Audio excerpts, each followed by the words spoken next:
previous video, we were introduced to the cloud forests of Machu Picchu and the iconic bird called the Andean cock of the rock.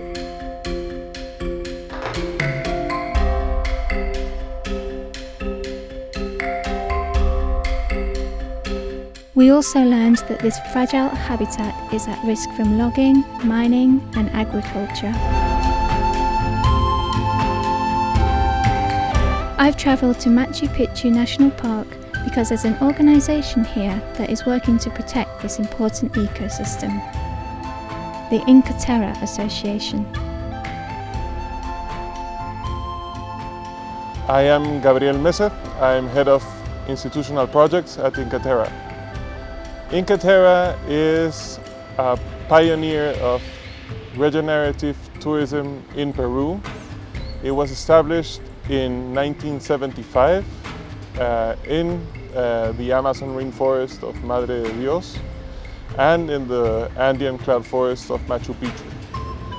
In 1972, José Keklin, Inca Terra's founder and CEO, produced the film Aguirre, The Wrath of God by Werner Herzog as an opportunity to showcase the Peruvian landscapes to promote tourism through film.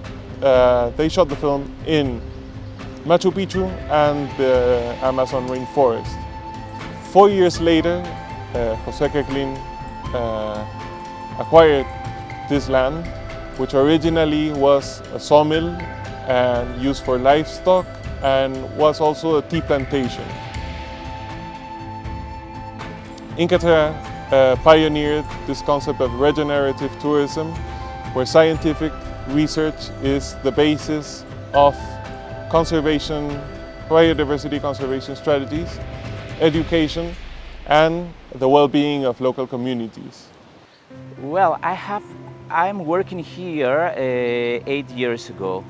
So the first idea when I worked at Inca Terra was that I need to have experience in nature to be a naturalist guide.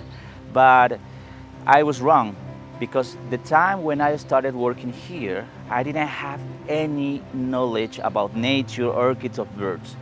So thanks to Inca Terra, that introduced to me all that knowledge. All the time they were specialized, they had courses to specialize the guides, so that's how we can have that information. So all the guides at Inca Terra, we know about the birds, so they are bird watchers, so they are conservationists, so they are protecting and they are monitoring all the time.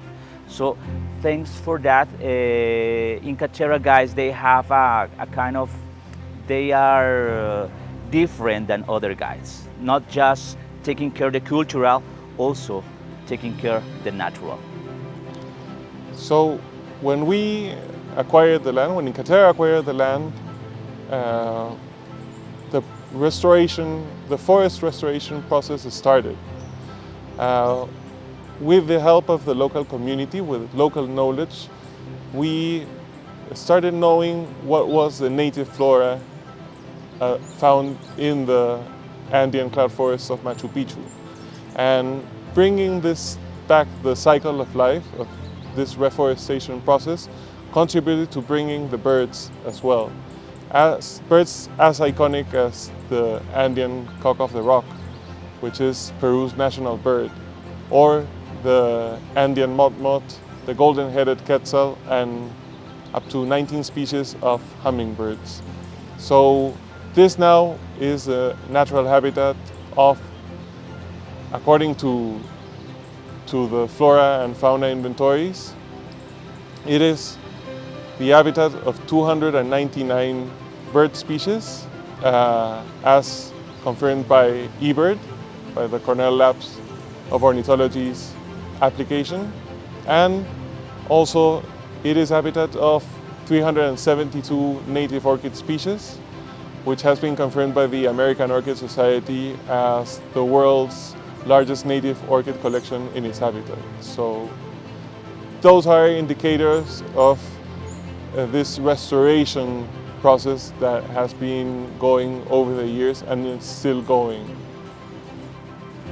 We manage the site with the NGO that is called ITA, and we monitor, for example, the quantity of birds. We monitor even the blooming time of the orchids. We monitor every species that we can report here, so we can work in the preservation and conservation of the area of the cloud forest here in Machu Picchu. Well, when the hotel started in 1991, and even before, the owner of the hotel worked a lot reforestating all these gardens with native plants, native trees, that nowadays we can see the results of that reforestation. So that's why we can see that the quantity of birds have increased a lot, because if we are going to compare with somewhere else, so that will be more species reported here. Talking about birds, for example, talking about orchids. In case of orchids, we have reported new species for science, and even we have reported new species for the archaeological site, okay? So that's why even we cannot just talk about birds, orchids, even we can talk about even butterflies, wildlife, so many different kind of species of plants too.